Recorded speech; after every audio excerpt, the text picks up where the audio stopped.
नमस्कार. यशवंतराव चव्हाण महाराष्ट्र मुक्त विद्यापीठामध्ये अभ्यासक्रमाला प्रवेश घेतलेल्या सर्व विद्यार्थ्यांसाठी आजचा व्हिडिओ अतिशय महत्त्वाचा आहे. हा व्हिडिओ स्किप करू नका, व्हिडिओ पूर्ण पहा, जेणेकरून तुम्हाला भविष्यात येणाऱ्या अडचणी किंवा तुमचा अपार ID अपडेट करण्यासाठी याचा उपयोग होऊ शकतो. चला तर बघूया आजचा हा अत्यंत महत्त्वाचा व्हिडिओ. आजच्या व्हिडिओमध्ये आपण YCMOU म्हणजे यशवंतराव चव्हाण महाराष्ट्र मुक्त विद्यापीठाने विद्यार्थ्यांसाठी तयार केलेलं स्टुडंट ॲप जे आहे ते ॲप कशा प्रकारे इन्स्टॉल करायचं आणि त्या ॲपमध्ये कोणत्या कोणत्या सुविधा आहेत, कसं लॉग इन करायचं याविषयीची सविस्तर माहिती आजच्या व्हिडिओमध्ये आपण घेणार आहोत. चला तर मग सुरू करूया आजचा हा अत्यंत महत्त्वाचा व्हिडिओ. सर्वात प्रथम तुम्ही तुमच्या मोबाईलमध्ये प्ले स्टोअर ओपन करायचं आहे. मोबाईलमध्ये प्ले स्टोअर ओपन करा. प्ले स्टोअर ओपन केल्यानंतर या ठिकाणी तुम्हाला ॲपचं नाव टाकायचं आहे. ॲपचं नाव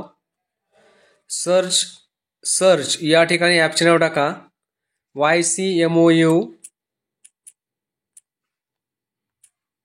student app. YCMOU student app click करा. या ठिकाणी बघा खाली YCMOU स्टुडंट ॲप नावाचं MKCLचं ॲप आहे ते दिसेल तुम्हाला. या ठिकाणी 19 MBची फाईल आहे ती तुम्हाला इन्स्टॉल करायची आहे. आता यामध्ये बघा तुम्हाला साइन इन करायचं आहे. नंतर तुमचा PRN नंबर वगैरे ABCID अपडेट करू शकता. वेगवेगळ्या सुविधा आहेत, त्या सगळ्या सुविधा तुम्हाला मी समजून सांगणार आहे. अगोदर आपण हे ॲप इन्स्टॉल करूया. इन्स्टॉल या बटनावर क्लिक करायचं.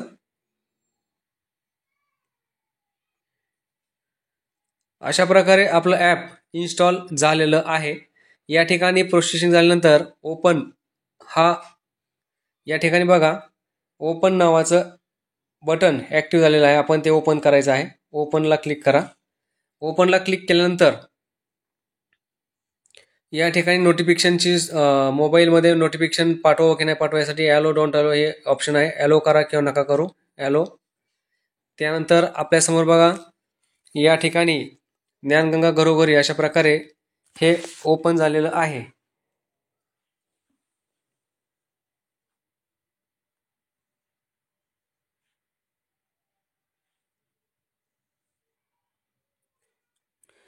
ॲपमध्ये लॉग इन करण्यासाठी तुमच्याकडे तुमचा PRN नंबर आणि डेट ऑफ बर्थची गरज पडणार आहे. PRN नंबर आपल्याकडे असावा. चला तर मग आता लॉग इन कसं करायचं हे पाहूया. PRN नंबर आणि तुमची डेट ऑफ बर्थ टाकलेली आहे. या ठिकाणी बघा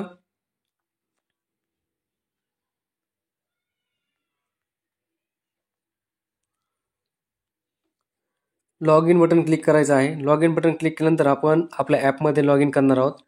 या ठिकाणी आपल्यासमोर बघा लॉग इन केल्यानंतर डॅशबोर्ड ओपन झाला आहे. या ठिकाणी हॉल तिकीट आहे, टाइम टेबल आहे, मार्कशीट आहे आणि सायबर सिक्युरिटी अपडेट ABCID. या ठिकाणाहून कसं अपडेट करायचं ABCID हे तुम्हाला मी पुढच्या व्हिडिओमध्ये सांगणार आहे.